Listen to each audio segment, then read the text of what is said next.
బాగా పెంచుకొని రేపటి రోజున ఉన్నత శిఖరాలను చేరుకోవాలన్న ఆకాంక్ష. అందుకే ఆర్థిక స్థోమత లేకపోయినా అప్పులు చేసైనా కన్నబిడ్డలకు చదువులు చెప్పిస్తున్నారు. తమ ఆశయం అన్నీ వారే అనుకుంటున్న పేరెంట్స్ హిమాచల్ ప్రదేశ్ ఘటనతో ఉలిక్కిపడ్డారు.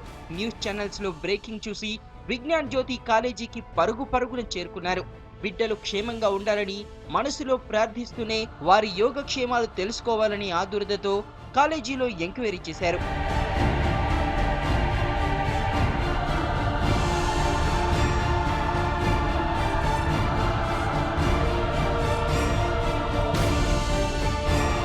కానీ కాలేజీలో ఎవరు స్పందించలేదు.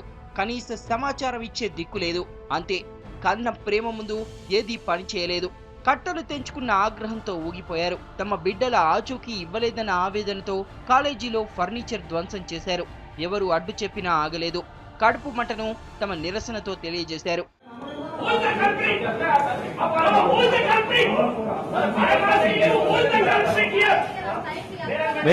పేరెంట్స్ సార్, విండోస్ ఓపెన్ చేయండి, విండోస్ ఓపెన్ చేయండి, ఈ విండోస్ ఓపెన్ చేయండి.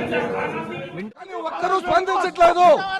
ఇప్పటి వరకు తండ్రులంతా ఇక్కడ కూర్చున్నారు, పేరెంట్స్ అంతా కాలేజీలో ఉన్నారు, ఒక్కరూ స్పందించట్లేదు.